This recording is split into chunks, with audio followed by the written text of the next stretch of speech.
সেই নবীর উম্মত করে যে আল্লাহ আমাদেরকে দুনিয়াতে নবীর পক্ষে কবুল করেছেন, সেজন্য সকলে বলুন আমিন। বাবার আসুন, এই নবীর উম্মতের জন্য আরো আল্লাহ পাক কত কিছু বাজেট দিয়েছেন। সবগুলো বাজেট একদিনে নেওয়া যাবে না। আমাদের শাবান চাঁদের পরে যেই বাজেটটা আসতেছে, এটা হলো উম্মতের বাজেট। বলুন সেই মাসটার নাম কি? হাদিস শরীফে রাসূল বলেছেন, আস-সাওমুলি ওয়া আনা আজিজি বি। হাদিসে কুদসি নবীজি প্রকাশ করেছেন, আল্লাহ বলেছেন রোজা আমার জন্য, এটার পুরস্কার আমি দিব। রোজা আল্লাহ বলতেছেন আমার জন্য, এটার পুরস্কার আমি দিব। কি পুরস্কার? রমজানের চাঁদ আসতেছে সামনে, উদিত হওয়ার সাথে সাথেই আল্লাহ পাক ঘোষণা দেয়, ও ফেরেশতারা জাহান্নামের দরজা বন্ধ করো, জান্নাতের দরজা খুলে দাও। ফেরেশতারা বলেন, প্রভু গো কি ব্যাপার? খবর রাখো না, মাহে রমজান আমার বন্ধুর উম্মতের মাস, বরকতের মাস মাহে রমজান। আল্লাহ এই চাঁদে এত অনুষ্ঠান, এত আনুষ্ঠানিকতা, তাহলে কি বেশি বেশি নেকি করবে আপনার বন্ধুর উম্মতেরা? আমরা কি বেশি বেশি লিখবো? আল্লাহ বলেন, ফেরেশতারা 11 মাস তোমরা লেখছো, এই মাস তোমরা অফ থাকো, তোমরা চুপ থাকো, তোমরা ছুটি, এই মাসে তোমাদের লিখতে হবে না। আল্লাহ এই মাসের নেকি কে লিখবে? আল্লাহ বলেন এই মাস আমার জন্য, এই মাসের নেকি তোমাদের লিখতে হবে না। এই মাসে আমার বান্দার নেকি আমি আল্লাহর কুদরতি হাতে লিখবো। জোরে কোন সুবহানাল্লাহ। সেই মাসটার নাম মাহে রমজান। বলুন সেই মাসটার নাম কি? এই রমজানের রোজা যারা রাখবেন, আপনাদের শেষ পুরস্কার হাসরের ময়দানে আল্লাহ রাব্বুল আলামিন বলবেন, ফেরেশতারা আজকে আমি আল্লাহর মেহমানদারি হবে। সুবহানাল্লাহ বলুন। দুনিয়াতে তো মানুষের মেহমানদারি। আজকে আপনারা যেই মাহফিলে আসছেন, যে ভাইয়ের বাবার এসালে সব মাহফিলে আসছেন, কিছু ক্ষয় খরচও হয়েছে দেখেছি, সিন্নির তাবারুকের ব্যবস্থা হয়েছে। বাবারে এটাও দরকার, এটাও সুন্নাতে রাসূল। এর মধ্যে কত বরকত। বাবার জন্য, মায়ের জন্য, দাদা দাদির জন্য কিছু খরচ করবেন। এক আল্লাহর ওলির জীবনী। বলুন কার জীবনী? আল্লাহর ওলিদের পক্ষে থাকতে আপনারা রাজি আছেন? আল্লাহর ওলির জীবনী দেখা যায়, একজন আল্লাহর ওলি একটা কবরস্থানের পাশে দিয়ে রাস্তা ছিল, হাইটা যাইতেছে, দেখে একটা কবরের মধ্যে ভীষণ আযাব হচ্ছে। আল্লাহর ওলি অন্তরের চোখে এই আযাব দেখে আফসোস করতেছেন, লোকটার কবরে এত আযাব, লোকটার কি দুনিয়ায় কেউ নাই তার বিপদে কিছু উপকার করবে, তার জন্য সবরেসানি করবে, এসালে সব করবে, কিছু ক্ষয় খরচ করবে? তোমার কি কেউ নাই বাবা? রূহের সাথে কথা বলতেছেন আল্লাহর ওলি। অবশেষে ওই রূহ বলতেছেন, হুজুর আমার কেউ নাই, গরিব মানুষ, আমার ছোট্ট একটা বাচ্চা ছিল, বাচ্চাটা রেখে আমি দুনিয়ার থেকে বিদায় হয়েছি, আর বাকিরা সব আগেই মারা গেছে। মেয়ে একটা বাচ্চা ছিল, তাই নাকি? কোন বাড়িতে? ঠিকানা বললে ওই বাড়িতে জিজ্ঞেস করেন। এরকম লোক মারা গেছে, তার বাচ্চা মেয়েটা আছে, মেয়েটা কোথায়? হুজুর এটা তো ওই বাড়িতে কাজ করে, গরিবের মেয়ে, পুকুরে গোসল করতে গেছে, যায় দেখে ঠিকই গোসলখানায় গোসল করে। ডাকতেছে, মা তোমার বাবা মারা গেছে? হ বাবা আমার বাবা তো মারা গেছে। আল্লাহর ওলি ডাকতেছে, তোমার আব্বার কবরে তো ভীষণ আযাব হইতেছে, তুমি কিছু ক্ষয় খরচ করো, সবরেসানি করো, ইসালে সব করো। মেয়েটা বলতেছেন, হুজুর আমি খরচ করব কোত্থেকে? আমার তো 5টা পয়সাও নাই, বাবার জন্য আমি কি করব হুজুর? আমার কিছুই নাই। বাবারে তোর বাবার কবরে তো ভীষণ আযাব হইতেছে। মেয়েটা ডাকে, হুজুর আপনি আল্লাহর ওলি মনে হয়, এদিকে আসেন, পুকুরের কিনারে আসেন। আসছে, হুজুর আপনি একটু দাঁড়ান, আপনি আল্লাহর ওলি, আপনার পায়ে ধুলিবালি দেখা যায়, আমি পুকুরের পানি খরচ করে আপনার পায়ের ধুলি সরাইয়া দেই, আপনি দোয়া কইরেন আল্লাহ যেন আমার বাবার কবরের আযাব সরাইয়া দেয়। আল্লাহর ওলি পুকুরের পানির কাছে দাঁড়াইলে ওই আওলাদ বাচ্চা মেয়েটা বাবার কবরের আযাব সরানোর জন্য এসালে সব। ও বাবারা ভাইরা, কেন করবেন না? কেন বাবার জন্য, মায়ের জন্য ক্ষয় খরচ করবেন না? এই সিস্টেম দিয়েছেন আমার আল্লাহ, দিয়েছেন আমার রাসূল। পুকুরের পানি কিছুই নাই বিদায় পুকুরের পানি খরচ করে আল্লাহর ওলির পায়ের ধুলিগুলো সরিয়ে দিলেন। এবার সরিয়ে দিয়ে বাচ্চাটা চোখের পানি ছেড়ে দিয়ে কান্দে, মাবুদ গো আমার কিছুই নাই, আমি বাবার জন্য কি করব? পুকুরের পানি খরচ করে দিলাম, তোমার ওলির পায়ের ধুলি বালি সরাইয়া দিলাম, আমার বাবার কবরের আযাব তুমি আল্লাহ সরাইয়া দাও। এই বলে দোয়া করে দিলেন। আল্লাহর ওলি ফিরে আবার যাচ্ছেন কবরের পাশে দিয়ে, যাইয়া দেখি তার বাবা জান্নাতের ফুলের বিছানায় বসে আছে। জিজ্ঞেস করলেন, বাবা তুমি এত কঠিন আযাবে ছিলে, এখন তুমি জান্নাতি ফুলের বিছানায় বসে আছো। ওই মুর্দার বলতেছেন, হুজুর আমার মেয়েটা পুকুরের পানি দিয়ে, পুকুরের পানি খরচ করে, কিছুই নাই আমার মেয়ে, বাবার মহব্বতে আল্লাহর ওলি আপনার পায়ের ধুলি সরাইয়া দিলে আমার আল্লাহ আমার কবরের আযাব সরাইয়া দিয়েছে। বাবারা, মরতে হবে সকলকেই, ঘোষণা হয়ে গেছে, অরেন্ড হয়ে গেছে কোরআন শরীফে, কুল্লু নাফসিন যায়িকাতুল মাউত, সকল প্রাণী মৃত্যুর কোলে ঢলে পড়বে। কিন্তু মৃত্যুর পরে যেই জায়গাটা যাবেন সেই জায়গাটার নাম হলো কবর। কবরবাসীদের জন্য মাফ নবীর ওয়ারিস আলেম ওলামাগণ, আর আমাদের জন্য মাফ শবে বরাত। এই শবে বরাত আমাদের কাছ থেকে বিদায় নিল, মাসটা এখনো বিদায় নেয় নাই, কিন্তু শবে বরাতের মাপ পাওয়ার পরে আমাদের জন্য মাহে রমজান। মাহে রমজানের বাজেট কত! কোনো একজন রোজাদার সারাদিন রোজা রেখে যখন ইফতার খাইতে বসে, আমার আল্লাহ জিগায়, ও ফেরেশতারা সারাদিন খাইলো না, ইফতারের টাইম এখনো 2 মিনিট বাকি, এখনো তো তারা খায় না, ব্যাপারটা কি? আল্লাহ কয়, ব্যাপার কি? ফেরেশতারা কয়, প্রভু গো, তারা অনুসরণ ধর্মঘট করেছে। অনুসরণ ধর্মঘট দেখছেন না আমাদের বাংলাদেশে অনুসরণ ধর্মঘট করে? এই কোন দল বা কোন শিক্ষক বা কোন কর্মচারীরা সরকারের কাছে দাবি জানাইলে, দাবি না মানলে দেখবেন প্রেস ক্লাবের সামনে পত্রিকা বিছায়া অনুসরণ ধর্মঘট করে, করে না? শুইয়া তাহে দাবি না মানলে খাইতাম না, খাইতাম না, দাবি না মানলে। আসলে কিছু খায়, দেখছি ফাঁকে ফাঁকে ডাহে, ও বাদামওয়ালা, বাদাম বাদাম এদিকে আয়। দেখছেন, মুখে কইছে খাইতাম না, দাবি না মানলে আবার বাদাম খায়। এই জন্য গেলাম, হেরার দাবি আর মানে না, মাঝে মাঝে হানি খায়। কয়েক ঘন্টা থাকলেই নেতা নেত্রীরা আইসা কয়, আচ্ছা পানি খান, অনুসরণ ভাঙ্গাইলাম, আপনাদের দাবি দেওয়ার সম্পর্কে চিন্তা করা হবে। এই পর্যন্তই শেষ। কি চিন্তা? কিন্তু রমজানের রোজাদার যখন সারাদিন রোজা রেখে ইফতার সামনে অনুসরণ ধর্মঘট করেছেন, সারাদিন কিচ্ছু খাই নাই, নাকি রোজা রেখে খাইছেন? খাইছেন রোজা রেখে? বাবারে, রোজা রাখুন। এই রোজা যে উম্মতের জন্য কত সুন্দর বাজেট, তাই বলতেছিলাম। এই ইফতার নিয়ে বসছেন, 2 মিনিট বাকি, খান না। ফেরেশতারা জিগায়, আল্লাহ এখন হারা খায় না, ব্যাপার কি? আল্লাহ কই, জিজ্ঞাস না। ফেরেশতারা কয়, আল্লাহ তারা অনুসরণ ধর্মঘট করেছে। দুনিয়ার অনুসরণ ধর্মঘট ভন্ডাভন্ডি, বাদাম খায়, পানি খায়। রমজানের রোজাদার এমন এক অনুসরণ করেছে, পানিও খায় না ইফতারির টাইম না হওয়া পর্যন্ত। আল্লাহ বলেন, ফেরেশতারা এই অনুসরণকারীদের উদ্দেশ্যে আমি ঘোষণা দিচ্ছি, তারা আযানের আগ পর্যন্ত, সূর্যাস্তের আগ পর্যন্ত কিছুই খাবে না। তোমরা সাক্ষী থাকো, আমি কথা দিলাম, যেই দাবিতে তারা রোজা রাখছে, আমি আল্লাহ এই দাবি পুরা করে নিলাম, এবং পানির আগে, মুখে দেওয়ার আগে আগে আমি তাদের জীবনের গুনাহগুলো মাফ করে দিলাম। আল্লাহ বলেন, রোজাদারের জন্য 2টা পুরস্কার। একটা হলো ইফতারির সময় আমি আল্লাহর রহমত, আমি আল্লাহর সন্তুষ্টি। আরেকটা হলো জান্নাতের মধ্যে রোজাদারের সাথে আমি আল্লাহর সাক্ষাৎ। জোরে জোরে কান সুবহানাল্লাহ। হাশরের দিন যেদিন কায়েম হবে, ও রোজাদারেরা একটা রোজাও ছাড়বেন না। রোজাদারের সাথে আল্লাহর দিদার সাক্ষাৎ, কত সুন্দর ব্যবস্থা দেখেন। হাশরের দিন আল্লাহ পাক প্রথমত ঘোষণা দিবেন, ও ফেরেশতারা আমার আরশের নিচে ডেকোরেশন দিয়ে সাজাও, লাইটিং ফাইটিং ঠাইটিং শাইটিং সব লাগাও। ফেরেশতারা বলবেন, ব্যাপার কি? আল্লাহ বলবেন, আমার কিছু মেহমান আছে, আমার মেহমানদারি করা হবে। আল্লাহর মেহমান হবেন কে? হাশরের ময়দানে ফেরেশতারা প্রশ্ন করলে আল্লাহ বলবেন, যারা সারাদিন না খায়া রমজানের রোজা রাখছিল, খায় নাই আমি আল্লাহকে ভয় করে, তারা আজকে আমি আল্লাহর মেহমান। দুনিয়াতে তারা না খায়া রোজা রাখছে, আজকে আমি আল্লাহ তাদেরকে খাওয়াবো। আল্লাহ বলবেন, ফেরেশতারা সমস্ত হাশরের মাঠ তোমরা ঘুরতে থাকো, যেখানে মাটির থেকে মেশকে আম্বরের গন্ধ বাহির হবে, মনে করবে এখানে আমার রোজাদার ঘুমিয়ে আছে, আল্লাহর মেহমান বলে ডাক দিলেই তারা উঠবে। ফেরেশতারা ডাকতে থাকবে, আল্লাহর মেহমান উঠেন, উঠাইয়া ডাক্কান শুরু করবেন। আরে আমরা কই নিবেন, আমরা ভয় পাইতেছি হাশরের বিচার। আরে বিচার টিচার পরে চলেন। শোনো হে নবীজির উম্মত, রোজা রাখো রমজানের, পবিত্রতা রক্ষা করো, দরজা খোলা জান্নাতের। পবিত্রতা রক্ষা করো, দরজা খোলা জান্নাতের। যাই না, ওদিকে লম্বা হয়ে যাইতেছে, ধাক্কাইতে থাকে বিআই হাটহাজারী বাজারে। জয় বিআই 5 বছর পরে পাইছি আয়ান।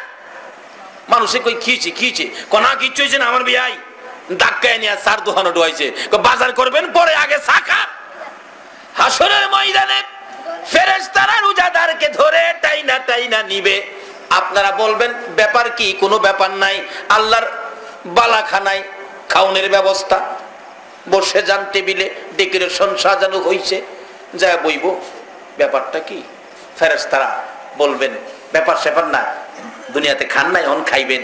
সব রোজাদার বসায়া আল্লাহ বলবেন তোমরা খাওয়া শুরু করো, আমি বিচারের কোর্টে। সুবহানাল্লাহ। 50,000 বছর বিচারের কোর্ট চলছে, বিচারের কোর্টে আল্লাহ, আর আপনারা খাইতে থাকবেন। মাঝে মাঝে আমার নবী আপনাদের সামনে হাজির। আল্লাহু আকবার বলুন। খানার টেবিলে আপনারা খাবেন, রোজাদার। দুনিয়ার হোটেলে গিয়ে খাইতেন কিছু না, গেলাম বেহেশতে।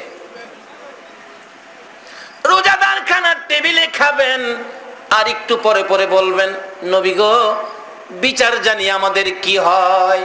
খাওয়া তো ভালো লাগে, খাইতে মন চায়, আরো খাইতাম, কিন্তু মাঝে মাঝে কলিজা চিপা মারে, বিচার জানি আমাদের কি হয়। আমার নবী বলবেন উম্মতেরা রে, খা খা, পেট ভরে খা।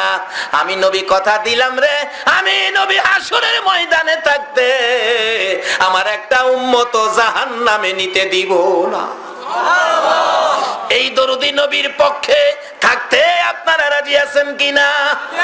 আমার আল্লাহ বন্ধুর ব্যথা দেখে বারবার আমার আল্লাহ বলতেন বন্ধু গো, এত ব্যথাই তুমি ব্যতীত কেন? আমি আল্লাহ কথা দিলাম হাসরের ময়দানে তোমার একটা উম্মত জাহান্নামে নিতে দেব না।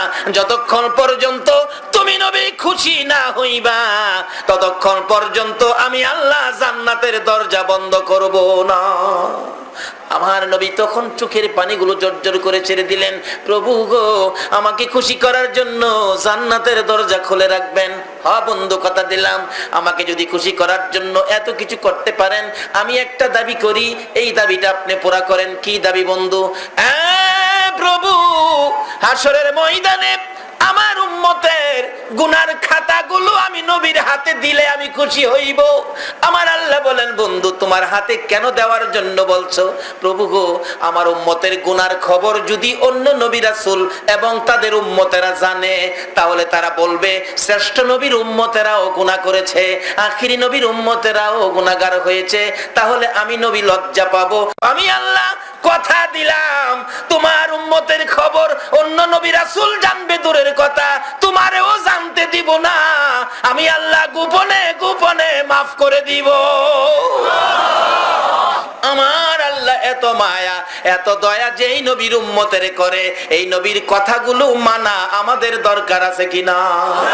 বাবারা বাইরে হাসরের ময়দানে দরদি নবী ওই জান্নাতি আরশের নিচে খানার টেবিলে যায় বারবার বলবেন, ও আমার উম্মতেরা, খা রে, মন ভরে খা, পেট ভরে খা, আমি রাসূল থাকতে একটা উম্মত জাহান্নামে নিতে দেব না। এমনি সময় 50,000 বছর পার হয়ে যাবে, আমার আল্লাহ বিচারের কোর্ট শেষ করে আপনাদের ডেকোরেশনের ভিতরে ডুববে। আল্লাহু আকবার বলুন। নবীর পক্ষে আসেন, খাইবেন কত? দেখেন না দুনিয়াতে ওই নবীর পক্ষের কত লাভ। নবীর পক্ষে থাকার কারণে আপনাদের চট্টগ্রামের জনাব কাসেম নুরি সাহেব কেবলা সারা বাংলাদেশ খায় না। আরে আমিও তো বৈরবতে চট্টগ্রাম আইছি নবীর খাতিরে। আল্লাহু আকবার বলো। তাই তো বলছিলাম, নবীজির গোলামের, নবীজির আশিকের কোনো চিন্তা নাই, চলো নবীজির জান্নাতে মদিনাতে যাই, চলো নবীজির জান্নাতে মদিনাতে।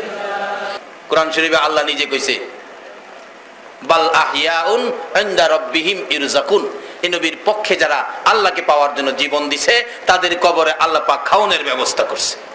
আপনারা যখন দেখবেন আল্লাহ পাক আসতেছে আরশের নিচে, ওই ডেকোরেশনের ভিতরে আপনারা কেউ কেউ ভয় পাবেন, তখন ডাকবেন নবী গো, আইতাছে।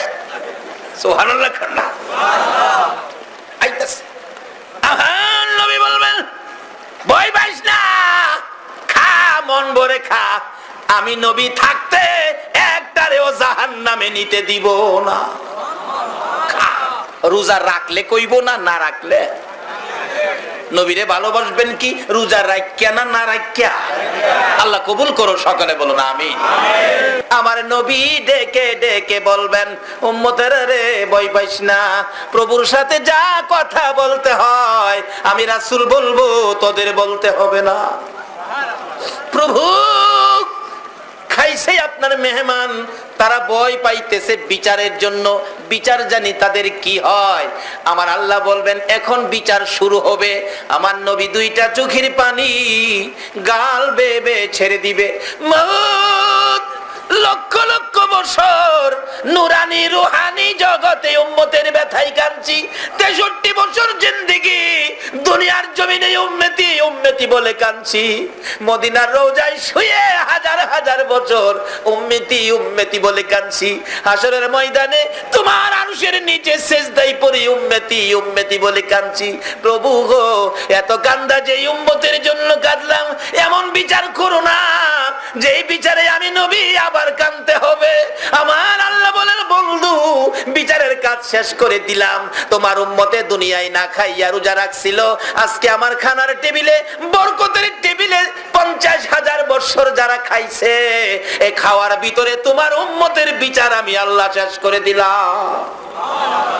খাওয়ার ভিতরে বিচার শেষ।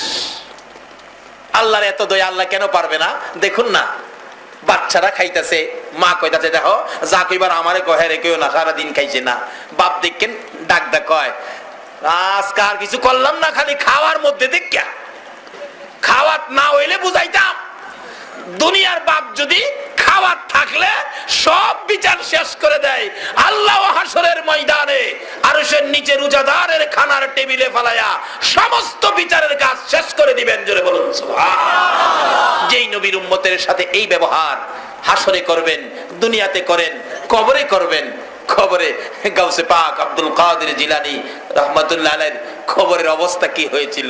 খবরে গাউসে পাকের খবরে মুলকিন নকির গিয়া দুইজনে জিগাই, আপনার রব কে? গাউসে পাক কিছু কয় না। আবার জিগাইছে রব কে? কিছু কয় না। আবার জিগাইছে রব কে? ধমক মারছে, দৌড়ারে থাফাদা ধরছে। দইরা কই রব কে? রব কি করস? তোরার সালাম কালাম কই? দুনিয়ার ধরা সহজ, কবরের ধরা বড় কঠিন। কি ধর, দুইটাই কাঁপতাছে থরথর করে। ধরা পড়ছেন না তো কবর, বুঝতেন কি ধরা যায়। আমরা যে নবীর উম্মত, এই নবীর উম্মতের মধ্যে সালাম কালাম থাকতে হবে। রাসূল বলছেন যে আগে সালাম দিবে সে আমার উত্তম উম্মত হবে। আপনারা কি নবীর আদরের উত্তম উম্মত হইতে রাজি আছেন? কি কাজটা করে হইবেন? বলুন বাবা, বলুন কি কাজটা করে হবে? তো সহজ কাজ, কালকার থেকে শুরু করেন সালাম। অন সালাম নাই, একটু শিক্ষিত হইলেই, বড় হাফ প্যান্ট পিনলেই, খারিয়া প্রস্রাব করার সুযোগ হইলেই হ্যাঁ ভদ্রলোক হয়ে গেছে। কোর্টে কাচারিতে, অফিস আদালতে, ব্যবসা বাণিজ্যে গুড মর্নিং গুড নাইট, এটা বলে ভদ্রতা। ও মুসলমান, ও আশিকে রাসূল, তোমার লজ্জা থাকা উচিত। গুড মর্নিং গুড নাইট মুসলমানদের মুখ থেকে বাহির হইতে পারে না। যারা গুড মর্নিং গুড নাইট শিক্ষা দিয়েছে, তারা আজকে ইরাকের জমিনে এসে আবু গারিব কারাগারে আমাদের মা বোনদের ইজ্জত মারতেছে। আমরা মুসলমান কোনদিন মুখ থেকে গুড মর্নিং গুড নাইট বাহির করতে পারি না। ওই নবীর আদর্শ, যেই নবী 63 বছর জিন্দেগি উম্মতি উম্মতি বলে কাঁদছে, এখনো সোনার মদিনায় কান্দে, হাসরে কান্দে, একটা উম্মত জাহান্নামে থাকা পর্যন্ত কাঁদবে। সেই নবীর আদর্শ সালাম সমাজে বাস্তবায়ন করতে রাজি আছেন? আল্লাহ কবুল করুন, সকলে বলুন আমিন। বাবারা ভাইয়েরা, কালকার থেকে সালাম শুরু করে দিবেন। সালাম একজন আরেকজনকে দিবেন, এটা নবীর আদর্শ। উত্তম উম্মত হবেন সালাম দিয়ে। এই নবীর উত্তম একজন উম্মত হতে পারলে লাভ কত। উত্তম উম্মত হয়েছেন আবু বকর সিদ্দিক রাদিয়াল্লাহু তাআলা। যেদিন আবু বকর দুনিয়া থেকে বিদায় হবেন, আবু বকর বলেছিলেন, ও সঙ্গীরা, আমি মারা গেলে তোমরা আমাকে গোসল দিয়ে কাফন পরে জানাজা শেষে নবীজি রওজার পাশে নিয়ে রাইখা নবীজিকে ডাক দিয়া জিগাইও আমার দাফনটা কই হবে। যদি আমার আচার আচরণে, আমার ভালোবাসায় রাসূল খুশি হয়ে থাকেন, তাহলে রওজা পাকের ভিতর থেকে নবী কথা বলবেন, যেখানে বলে সেখানে দাফন কইরো। আচ্ছা বলুন, আমার নবী এখনো রওজার ভিতর থেকে কথা বলার ক্ষমতা আছে কিনা? আপনারা কে কে এখানে বসে আছেন রাত্র শেষ পর্যন্ত আমার নবী দেখে কিনা? আল্লাহু আকবার বলো। আমার নবী সব দেখতেছে। রওজা পাকের ভিতরে আর এখন শুয়া নাই, নবী বসে আছে। আল্লাহ বলতেছেন আমার বন্ধুর রওজার পর্দা উঠিয়ে দাও, আমার বন্ধু মন ভরে দেখো বাংলার পাগলগুলোকে। কে সেই আপনারা? নবীর মায়ের নজরে বসে আছেন। কে সেই আপনারা? কোন মায়ের সন্তান? নিশ্চয়ই আপনারা যেদিন মায়ের পেটে ছিলেন, আপনার মা আপনি পেটে থাকাকালীন নবীর উপর দুরূদ শরীফ পড়ছিল। ওই তাসির যাদের গায়ে আছে তারাই রাত্র 3টা পর্যন্ত বসে থাকে। বাবারা ভাইয়েরা, আসুন সে নবীর পক্ষে। আবু বকর বলেন আমি নবীর পক্ষে ছিলাম, নবীর আদর্শে ছিলাম, নবীর 1 নাম্বার উম্মত হওয়ার জন্য কাজ করেছিলাম। নবী কবুল করছে কিনা তোমরা প্রমাণ করে দিও। আবু বকরের মৃত্যুর পর গোসল দিয়ে কাফন পরে জানাজা শেষে নবীজি রওজার পাশে হযরত আলী রাদিয়াল্লাহু তাআলা আনহু বলেন আমি ডাকতেছিলাম, হুজুর আপনার গোলাম আবু বকর আপনার পায়ের নিচে হাজির, বলুন কোথায় দাফন করব? কোনো জবাব নাই। আবার ডাকছে, হুজুর আপনার গোলাম আবু বকর হিজরতের সাথী, গুহার সাথী, রাতের সাথী, দিনের সাথী, কোথায় দাফন করব? কোনো জবাব নাই। 3 বারের মাথায় হযরতে আলী রাদিয়াল্লাহু তাআলা আনহু কাঁদতেছেন, হুজুর আবু বকরের বেলায় যদি কথা না বলেন আমি আলীর বেলায় জানি কি উপায় হয়। এমনি সময় দেখা যায় নবীজির রওজা মুবারক থরথর করে কাঁপতেছে। সকল সাহাবীরা তাকিয়ে আছে, ব্যাপার কি? রওজা পাক কাঁপে কেন? ভিতর থেকে বড় মায়ার সুরে আমার নবী ডাকতেছেন, আলী আলী রে পাগলামি করিস না রে আলী, কই আমার আবু বকর? কই রে আমার আবু বকর? দে দে আমার আবু বকরকে আমার পাশে দাফন করে দে। সুবহানাল্লাহ। দাইকা দাইকা নবীর পাশে শোয়ায়।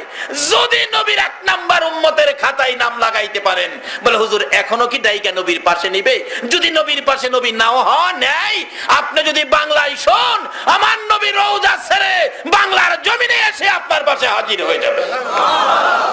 কিন্তু আসুন নিজের ইচ্ছা মতো মন গড়া আদর্শ ছেড়ে দিয়ে নবীর পক্ষে, নবীর আদর্শ, নবীর ভালোবাসায় যায়। যে নবীর পক্ষে আমার আল্লাহ নিজে 24 ঘন্টা দুরূদ ও সালাম পাঠ করেন, যে নবীর ভালোবাসায় আমার আল্লাহ এত কিছু করেছেন, যে নবীর বরকতে শবে বরাত পেয়েছি, রমজান পেয়েছি, শবে কদর পেয়েছি, এত বরকতগুলো যার উসিলায় পেয়েছি। আজকে আমরা সে নবীর উম্মত। তার সাথে সাথে যে নবীর উম্মতের জন্য কবরবাসীদের রুহের মাগফিরাতের সিস্টেম ইসালে সওয়াব মাহফিল, আজকে সেই মাহফিল শবে বরাতের চাঁদে অনুষ্ঠিত হয়েছে। যার জন্য, যার উদ্দেশ্যে মাহফিল, আল্লাহ যেন তাকে মাফ করেন, সেই জন্য আমরা দোয়া করব। আমরা যারা দুনিয়াতে আছি, বাবারে জানি না দুনিয়াটা আমরা না, দুনিয়ার মালিক আল্লাহ। আল্লাহ দুনিয়া ছাড়ার ঘোষণাও আমাদেরকে দিয়ে দিলেন। আল্লাহ কিন্তু আমাদেরও ঘোষণা দিয়ে দিয়েছেন, কুল্লু নাফসিন যায়িকাতুল মাউত, সকল প্রাণী মৃত্যুর কোলে ঢলে পড়তে হবে, অর্থাৎ এই দুনিয়া ছেড়ে দিতে হবে।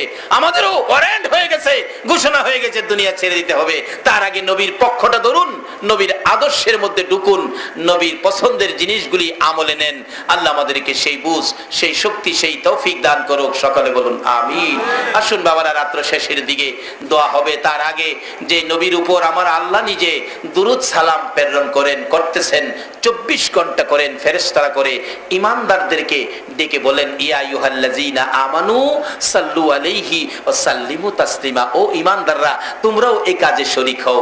যে কাজ আল্লাহ করেন, ফেরেশতারা করেন, এই কাজটা কি আপনারা করতে রাজি আছেন? আল্লাহুম্মা আমিন। রব্বানা যালামনা আনফুসানা ওয়া ইল্লাম তাগফির লানা ওয়া তারহামনা লানাকুনান্না মিনাল খাসিরিন। রব্বিরহামহুমা কামা রাব্বায়ানি সগীরা। রব্বিরহামহুমা কামা রাব্বায়ানি সগীরা। রব্বুল আলামিন, পবিত্র শাবান চাঁদে জান্নাতের বাগানে বসে জান্নাতি মেহমান লইয়া হাত বাড়াইছি। মাবুদ, সন্ধ্যার থেকে নিয়ে রাত্র 3টা পার হয়ে গেছে গো আল্লাহ।